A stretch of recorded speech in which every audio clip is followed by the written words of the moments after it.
White silk never completely surrenders a blood stain. When a beast drags a screaming bride from her own altar, no one expects him to be the sole voice of honesty. Forget about fairy tales.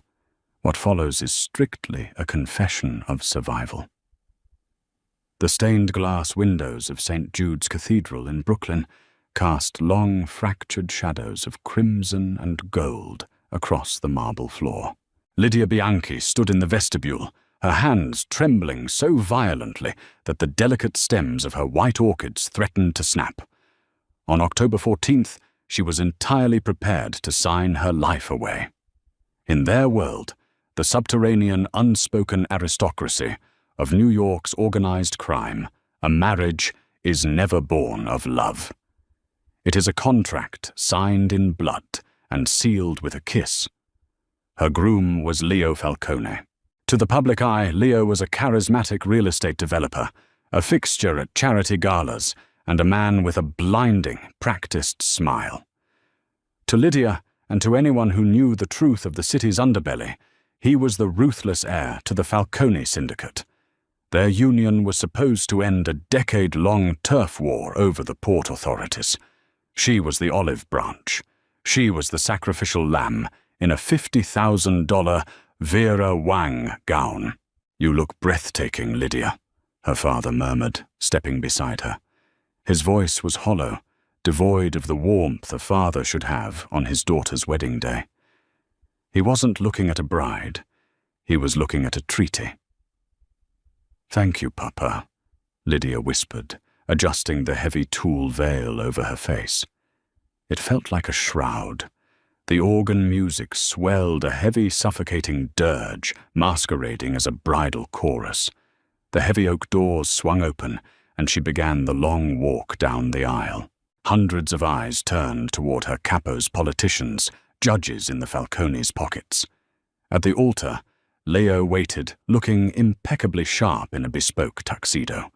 His eyes, however, held the warmth of a shark sizing up its next meal. He didn't love her.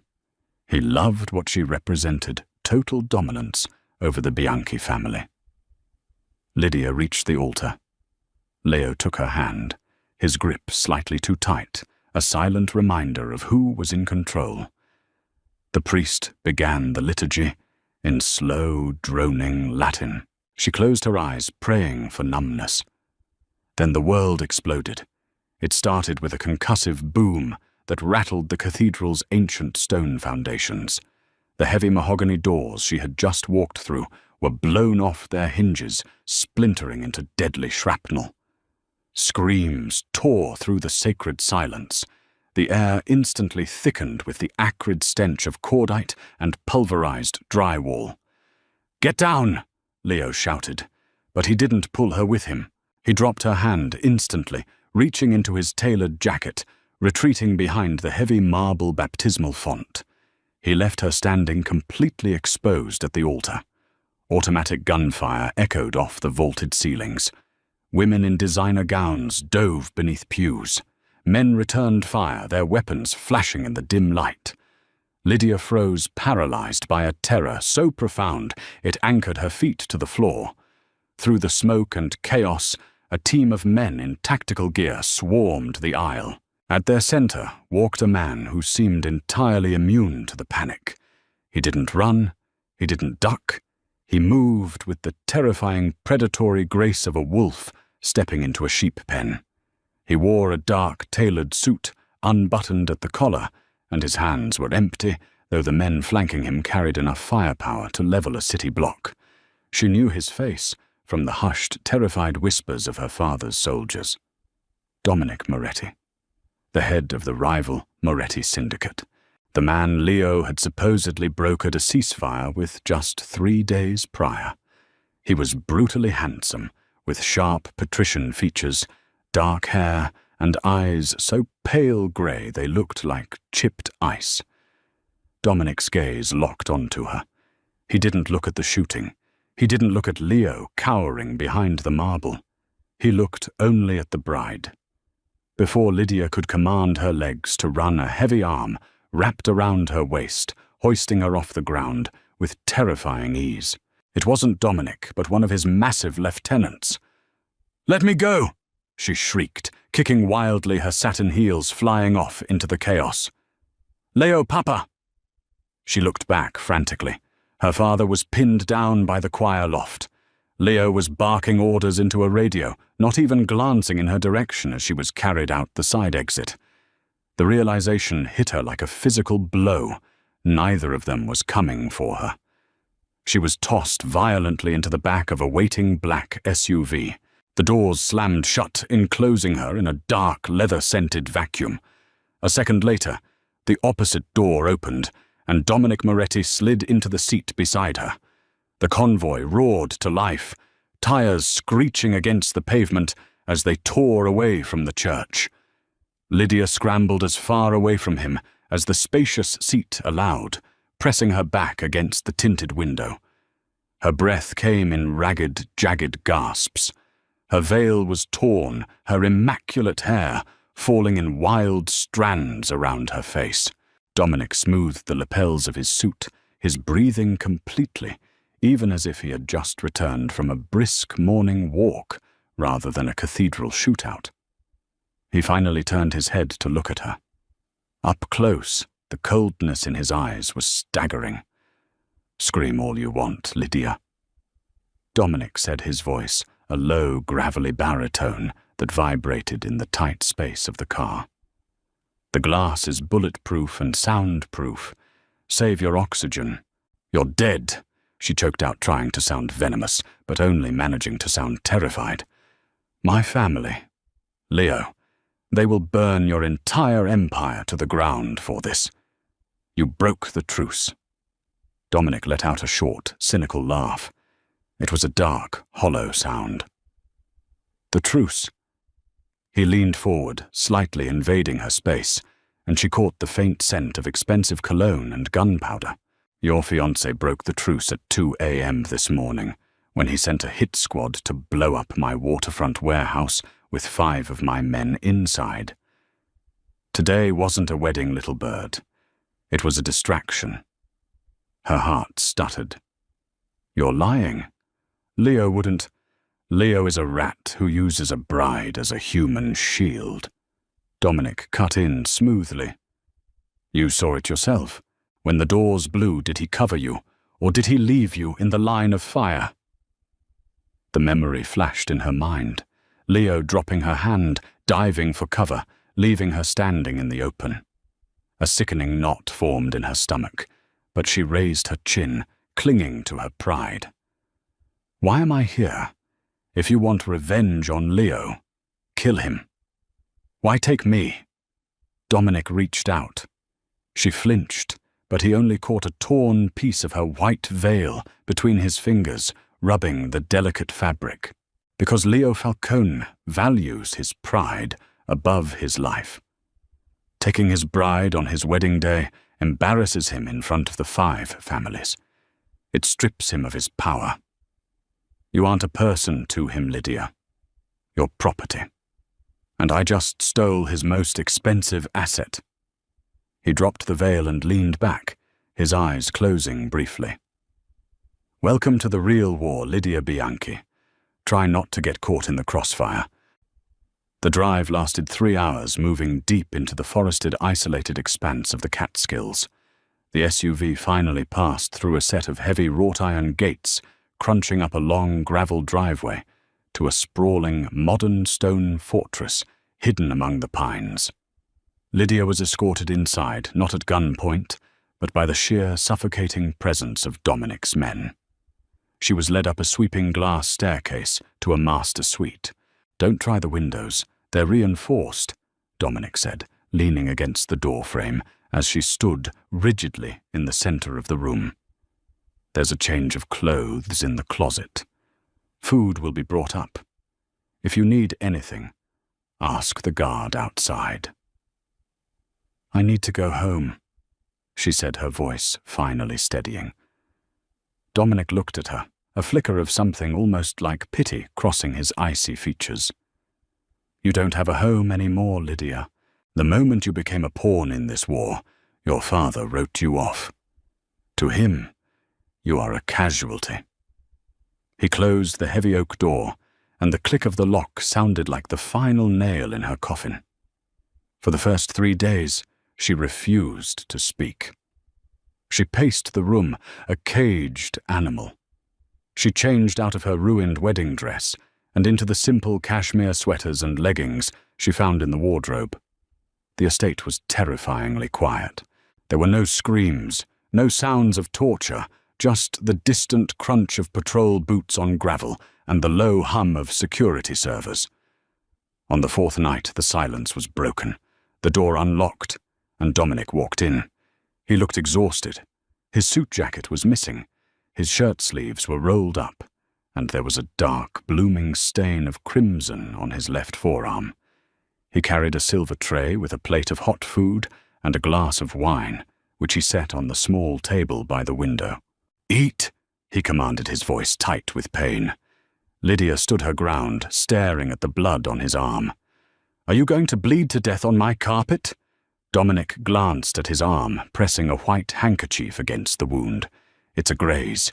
Don't flatter yourself by hoping for my demise. If I die, the men downstairs won't be nearly as hospitable to Leo Falcone's fiancée." She watched him wince slightly as he tightened the makeshift tourniquet. Without thinking, she walked into the adjoining ensuite bathroom, grabbed the first aid kit she had spotted on the first day, and walked back. She dropped it on the table next to him. "Sit," she said. Dominic raised an eyebrow, clearly surprised, but he sank into the armchair. She uncapped the antiseptic and grabbed some gauze. As she cleaned the shallow bullet graze, she was hyper-aware of how close she was to the most dangerous man in the state. His muscles were taut beneath her fingers. He didn't flinch as the alcohol burned his skin. "Why are you doing this?" he asked quietly, his eyes fixed on her face. "Because I despise the sight of blood?" She lied, taping the bandage down securely. She stepped back, crossing her arms. "And because I want answers. You said Leo used me as a distraction. Prove it." Dominic looked at his bandaged arm, then up at her. He reached into his pocket with his good hand and pulled out a sleek black audio recorder. He tossed it onto the bed. "My men intercepted a secure line between Leo and your father an hour ago. Listen to it, or don't. But don't ever accuse me of lying to you again." He stood up and walked out, locking the door behind him. Lydia stared at the black device on the white duvet for 10 minutes before she finally found the courage to press play. Static hissed, followed by the unmistakable panicked voice of her father. "Leo, the families are demanding answers. Moretti has Lydia. Have you made contact? We need to negotiate her ransom immediately before he hurts her." There was a pause, and then Leo's voice came through. It wasn't panicked. It was cold, calculating, and chillingly calm. "Calm down, Carmine. We aren't negotiating. What are you talking about?" "She's my daughter. She's your wife. She's a casualty of war." Leo replied, his voice dripping with disdain. "Moretti taking her is the best thing that could have happened. It gives us the sympathy of the Commission. We spin this. The madman Moretti kidnapped an innocent bride. By tomorrow night, the Commission will green-light a full hit on Dominic's entire operation. We take his territories, all of them. But Lydia, if we don't pay, he'll kill her." Her father pleaded, though the fight was already leaving his voice. "Then we'll throw her a beautiful funeral," Leo snapped. She was just a down payment on the Brooklyn docks anyway. Consider the investment realized. Do not contact Moretti. Let him do whatever he wants with her. The recording clicked off. The room spun. Lydia's knees buckled, and she hit the carpet hard. She couldn't breathe. The air felt like shattered glass in her lungs. Her father, her fiancé. She wasn't just a pawn to them. She was bait. They wanted Dominic to kill her. Her death was the key to their empire. She didn't know how long she sat there in the dark, but the tears eventually dried, leaving behind something entirely new. A cold, hard, hollow fury. The next morning, when Dominic unlocked the door to bring her breakfast, she wasn't pacing. She was sitting at the edge of the bed, the recorder in her hand. She looked up at him. The terrifying monster who had ripped her from her life suddenly looked like the only honest man she had ever met. "You heard it," Dominic said, reading the shift in her posture. "I heard it," she replied, her voice devoid of emotion. She stood up and walked toward him, not stopping until she was inches away from his chest. She had to tilt her head back to meet those pale, icy eyes. "Leo thinks I'm dead weight," she whispered, the anger finally vibrating in her tone. "He thinks I'm a sacrifice. He thinks he knows everything about the Bianchi family's operations." Dominic's eyes narrowed, a predatory interest flashing in the grey depths. "And does he know?" She said, a dark smile pulling at the corner of her lips. "My father kept the real ledgers hidden. The shipping routes, the port schedules, the politicians on the payroll. Leo doesn't have them. I do. I know the codes. I know where they are." Dominic stood perfectly still. The tension between them was electric heavy, with the sudden, unspoken realization of what she was offering. "Why would you give them to me?" he asked softly, his gaze dropping to her lips for a fraction of a second before meeting her eyes again. "Because I want to watch Leo Falcone lose everything," she said, her voice steady. "And because if I'm going to be a prisoner of war, Dominic, I'd rather be on the winning side." The war room was buried deep beneath the Catskills estate, a subterranean bunker constructed of poured concrete and lined with sound-absorbing acoustic panels. A massive mahogany table dominated the space, covered in topographical maps of New York's boroughs and glowing tablet screens. When Lydia walked into that room alongside Dominic, his lieutenants fell completely silent. They were hardened killer's men with scars tracing their jawlines and eyes that had seen too many shallow graves. They looked at her, the Bianchi princess, with blatant suspicion. "She is under my absolute protection." Dominic stated, his voice quiet, but carrying the lethal weight of an executioner's blade. He pulled out a leather chair at his right hand. "Sit, Lydia." She sat. She didn't tremble. She took a steadying breath, opened the encrypted laptop Dominic had provided, and began to dismantle the empire of the men who had sentenced her to death. "Leo's strength isn't in his street soldiers, it's in his logistics," she explained, her voice echoing off the concrete walls. She projected the decrypted Bianchi ledgers onto the main screen. "My father kept the old-school extortion rackets, but Leo modernized everything. If you want to bleed him, you don't shoot his men. You sever his supply lines." She outlined the 4 critical pillars of Leo Falcone's shadow empire: the Cayman Shell corporations, 3 offshore holding companies that laundered all cash from the underground casinos; the Port Newark payroll, a master list of every corrupt customs inspector and dock worker who waved Leo's shipments through without inspection; the Diamond District fences, the specific jewelers who converted stolen European art and jewels into clean, untraceable diamonds; the senatorial blackmail, the locked safe deposit box at a private bank holding compromising photographs of 2 state senators who were pushing Leo's real estate zoning permits. Dominic leaned over the table, his icy eyes scanning the data. The proximity of him, the heat radiating from his chest, the faint scent of sandalwood and gunpowder, sent an involuntary shiver down her spine. It was a terrifying realization. She was no longer afraid of him. She was drawn to him. "You are handing me the keys to the kingdom, little bird," Dominic murmured, his gaze shifting from the screen to her lips. "Are you prepared for the fallout? Burn it all," she whispered. Over the next 3 weeks, the Catskills estate transformed from her prison into her sanctuary. Dominic and Lydia worked late into the night. The dynamics shifted. She was no longer a hostage, and he was no longer her captor. They were partners in a beautifully orchestrated symphony of destruction. They charted the systematic dismantling of Leo's assets.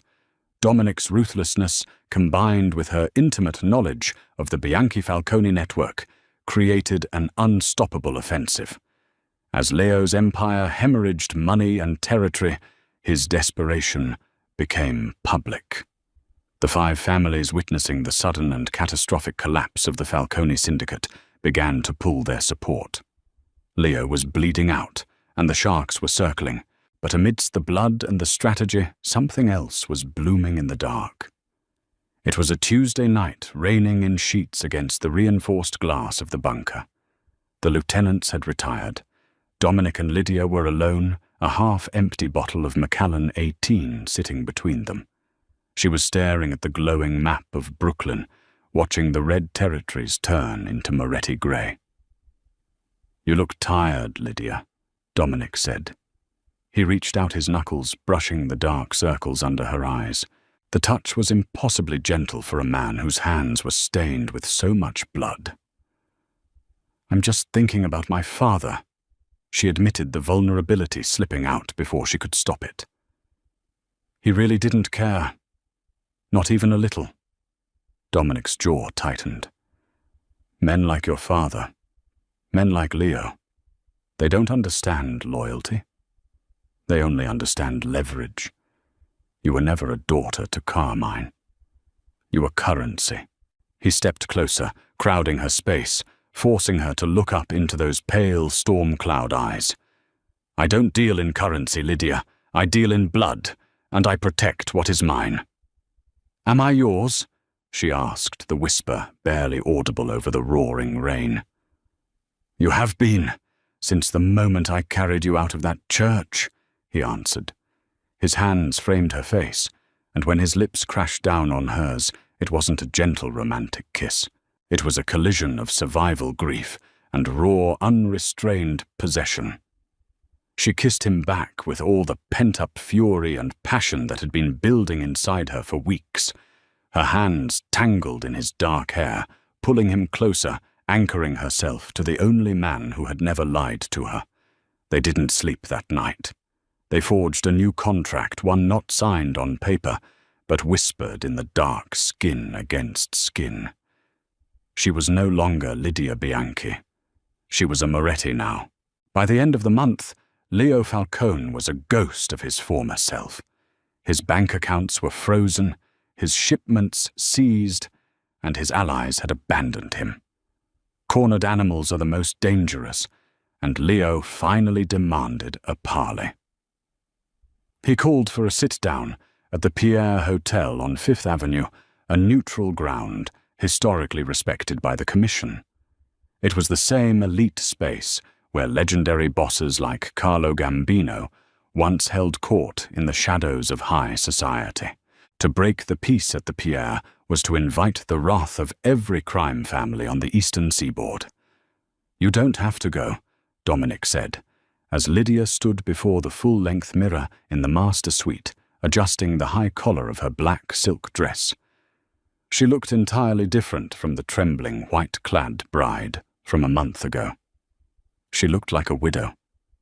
She looked like a queen. "Yes, I do," she replied, turning to face him. Dominic looked devastating in a sharp charcoal suit, a Smith & Wesson completely concealed beneath the tailored jacket. Leo needs to know exactly why he fell. He needs to see the ghost. They arrived at the Pierre with a heavily armed detail, though the weapons were discreetly hidden beneath expensive coats. They were escorted to a private, gilded dining room on the second floor. Leo was already there. He sat at the far end of a long mahogany table, looking disheveled, hollow-eyed, and desperate. His tailored suit hung loosely on his frame. Her father Carmine sat beside him, looking equally aged and terrified. When Dominic and Lydia walked through the double oak doors, all the blood drained from her father's face. "Lydia," her father choked out, half rising from his chair. "Sit down, Carmine." Dominic ordered, his voice echoing in the ornate room. The sheer authority in his tone forced her father back into his seat. Leo stared at her, his eyes wide with a manic, paranoid disbelief. You're alive. We thought he buried you in the woods." "I know what you thought, Leo," Lydia said, stepping forward. She didn't sit. She stood behind the chair opposite him, her hands resting elegantly on the mahogany back. "I heard the audio file. I know you told him to let Dominic kill me to secure your shipping lanes." Leo swallowed hard, his gaze darting to Dominic, who stood silently at her side, a silent, lethal guardian. "Lydia, be reasonable. It was strategy, a bluff. I was going to send a team for you. Stop lying." She slammed her hands onto the table, the sudden crack of sound making both Leo and her father jump. "You threw me to the wolves, Leo. But you forgot one thing. I was the one who managed the books. I was the one who knew the vault combinations. Did you really think you could discard me and keep my mind?" Leo's eyes widened as the devastating realization hit him. The leaks, the frozen Caymans, the feds at the casinos. That wasn't Dominic's intel. It was mine. She smiled, a cold, sharp expression that made Leo physically recoil. "I burned your empire to the ground, Leo. I handed your entire life to Dominic on a silver platter. Every dollar you lost, every territory you surrendered, that was my wedding gift to you." Leo's face contorted in absolute rage. The polished veneer of the society businessman completely shattered, revealing the rabid dog beneath. "You treacherous bitch!" He lunged forward, reaching into his jacket. He was breaking the cardinal rule of the Pierre, drawing a weapon on neutral ground. He never even cleared his holster. Dominic moved with a speed that defied human biology. In a single fluid motion, he drew his weapon and fired. The suppressed thwip of the gunshot was quiet, almost polite, but the result was devastating. The bullet struck Leo directly in his right shoulder, shattering the joint. He screamed, collapsing to the floor, his weapon skittering across the Persian rug. Her father threw his hands in the air, pressing himself against the wall, weeping openly. Dominic calmly walked around the table, standing over the writhing, bleeding form of Leo Falcone. He didn't point the gun at Leo's head. He pointed it down at the man's pride. "The commission has already ruled on this." "Leo!" Dominic said, his voice as cold as absolute zero. "Drawing a weapon at a parley, your life is forfeit. But I'm not going to kill you. I'm going to leave you for the wolves you used to run with. You owe them $40 million, and you have no way to pay it. Run fast." Dominic turned away from the pathetic sight and extended his hand to her. She didn't look back at Leo. She didn't look at her father, the man who had sold her. She placed her hand in Dominic's, feeling the steady, reassuring warmth of his skin against hers.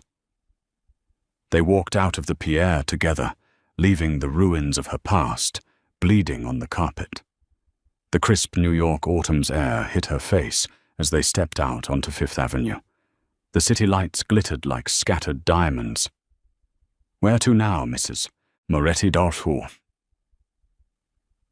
Dominic asked, a genuine rare smile touching his lips as he opened the car door for her. "Take me home, Dominic," she said. And for the first time in her life, she knew exactly where that was. If you loved this dark, twisty Mafia romance and Lydia's ultimate revenge, smash that like button. Share this story with your friends who love a ruthless bad boy who falls first, and don't forget to subscribe to the channel for more incredible audio dramas, weekly stories, and intense romantic thrillers. Ring that notification bell so you never miss a new upload. Let us know in the comments, would you have forgiven? Leo, see you in the next video.